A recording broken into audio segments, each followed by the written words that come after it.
Welcome into today's edition of One Nation Weather, and we're talking tropical trouble. I'm going to go ahead and let you know, probably not here as we go into the Gulf of Mexico. There is going to be the potential for kind of a weak, maybe even subtropical low pressure system, as I've heard on other YouTube channels, coming out of this system right here, but I am not expecting anything significant out of this.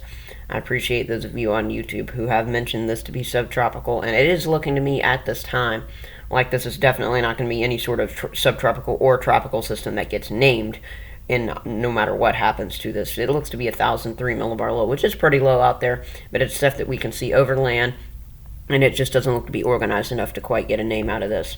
Weather in 7, welcome into it. It's Monday, April 10th. Let's go ahead and give you a look at the infrared imagery this morning. There's some leftover rounds of rain and thunderstorms and energy from those, at least in portions of eastern New Mexico as well as into Texas.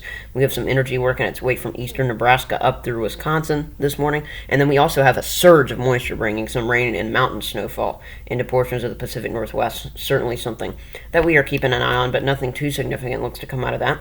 Yesterday we did wind up with an Easter Sunday level 1 severe weather threat for us here across portions of the southern plains. We had one large hail report in Nebraska, but everything else was focused right there around Amarillo, Texas, and that zone for you here, just south of there, so to speak, for you here. We had some wind reports as well as large hail reports, no tornado reports out of this. There was one report of large hail that was 2 inches plus in diameter, so certainly some big wind gusts and especially big hail out of some of those storms, and we're looking at a very similar risk for the day today. It's going to be a confined zone. It's shifting east a little bit along a trough. Southeast Kansas back over into portions of northern Texas for us here. That's where we're looking at the best chance, kind of a hexagon shape for you there on your screen, as you can see, kind of stretched out for you. But this is just that level 1 risk. It's for hail and damaging winds just like yesterday's. And let's play this out for you here. These are those isolated storms that are going to develop this afternoon. I think mid-afternoon and afterwards when we've got that chance for some of these stronger storms to develop. Notice them starting here into portions of Missouri and eastern Kansas. And here we go. Oklahoma City could be impacted by some of these storms as we end the day today, 6, 7, 8 o'clock in the central time frame for us here. And then a few of those storms might even rumble over into Texas before they weaken down. So here's a look at today's setup. Again, there's that trough I was telling you about, stretching with some rain and thunderstorm chances from Iowa all the way over into South Texas. But again, the focal point for that severe weather is from Kansas to North Texas for us here. This energy on this low pressure system, some of that is going to combine with the stationary front that's down in the Gulf of Mexico right now. Yes, this is the same stationary front that resulted in all of that Easter weekend rainfall in portions of the southeast, still producing some rain and thunderstorms in Florida today. And then, of course, back off in the Pacific Northwest, we have that rather stationary front there as well along a low pressure system. Mixed precipitation in areas where you see the blue, and just plain old rain where you see the green there. So pick your area. Seattle, very nearby to some snowfall, but I think you'll stay rain out of this event. Now, today's high temperatures recovering into portions of the southeast, but still not as warm as we should be this time of the year. We'll see a good bit of 60s from North Carolina into South Carolina. A good deal of temperatures near 70 today, as you can see indicated in the yellow, all the way from Michigan, really, all the way back down to the Gulf Coast for us here. Some pretty nice temperatures. I think in Louisiana we'll have some mid-70s for today. And then also notice as you go into the plains, it's going to be quite warm. Temperatures warming up to near 80 in some cases, and of course warm in the desert southwest for you there. In the Northeast right now, we've got 50s and 60s for highs, but don't be shocked when temperatures warm up later this week and you make it into the 70s and into the 80s in some cases. Here's your Tuesday setup for us here. You can see still some lingering rain and thunderstorms as that stationary front sinks towards Cuba. Some of that will be in Florida, but then that new energy, that low pressure system is going to be spinning some moisture around. Not the heaviest of moisture, but certainly some moisture from portions of South Texas all the way over to places like Biloxi and Mobile along the Mississippi and Alabama coastline for you there. And then you can see mixed precipitation lingering around into portions of the Pacific Northwest, stretching all the way over and eastward into portions of Montana as that trough of low pressure, a new one, kind of makes its way out of there. And then you can see it's looking to be high pressure, all high pressure in the east as we go into the day tomorrow. High temperatures, now we're beginning to recover a little bit more in those southeast zones I was telling you about, closer to 70 for the day on Tuesday. But look at those temperatures in the plains. They are going to be quite warm.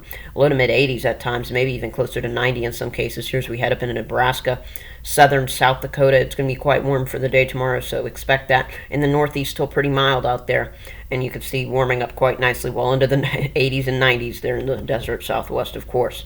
And then for your Wednesday setup for here, you can see that rainfall continuing to linger right along that Gulf Coast for us here. Now, this is with that new low pressure system. You can see it now combining with the old stationary front to produce some moisture all the way from Houston, curling around through the panhandle of Florida and all the way through basically all of Florida, matter of fact, with that chance of rain. Southern Georgia, as well as portions of Louisiana, Mississippi, and Alabama, of course, in that thread as well. Looks like we'll at least have the chance for some rain in the Dakotas and Minnesota as we go into our Wednesday as a new cold front starts to develop back there. You can also see that we'll have some snowfall back into portions of the Mountain West during that time frame for us here. Now here's a look at our Friday high temperatures. I wanted to point out how warm it is going to be for us on our Friday. Notice again portions of the southeast where you see the 58 there near Greenville-Spartanburg zone, the 53 in the North Georgia mountains there near Helen, as well as the greens in the western North Carolina mountains. That zone right there, that's where we're talking about some rainfall that's going to be in the area on Friday, so that's why it's chilly there. Otherwise, we'll have 70s and 80s in the south, but also 70s and 80s in the northeast. Let's zoom in on some of those northeast high temperatures on our Friday for you here, and you can see very good amounts, plethora of 80s for us here. New York City probably near 80 to 83 degrees, and it's looking like all the way up into portions of Maine we'll see highs near 80. Definitely well into the 70s for everyone unless you're in northern Maine. The Gulf of Michigan for you, they're getting in on low 70s on your Friday, so it is going to be quite warm out there for you. Here's a look at your next 5 days of radar, so let's play this out for you here. You can see lingering moisture from that stationary front is just going to be sitting around the Gulf as we go into the day today. There's some of those pop-up thunderstorms, you can see them in the plains, as well as that pretty considerable moisture that's going to be working its way back through the Pacific Northwest. Now you can see for the day tomorrow, we're going to start to see some swirl out of this system in the Gulf, while there's still some of that precipitation in the Pacific Northwest. And then notice how the swirl starts to get together. You see some reds on the radar map for you here. It's never completely combined for us here, though. It looks like we'll have a quote-unquote landfall of this sometime as we go Wednesday night and into our Thursday. And then eventually we'll see that moisture push on up into the rest of the southeast, getting places like Atlanta drenched as we go into the late day Thursday as well as into Friday.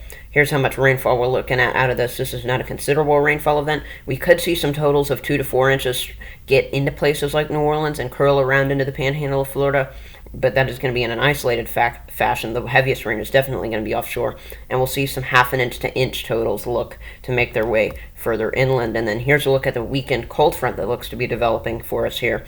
You could see that may be a chance for some severe weather out of this. I wouldn't be shocked, as we will have had plenty of time to warm back up. There are those headlines for you here, and I hope you enjoy looking at them as this show ends for you here. Isolated severe for the southern plains, weak low pressure system to enter the Gulf, and well above average temperatures returning northward. Those are all the headlines for today. Here's a look at what you need to do. Subscribe, hit the like button, and here are the credits.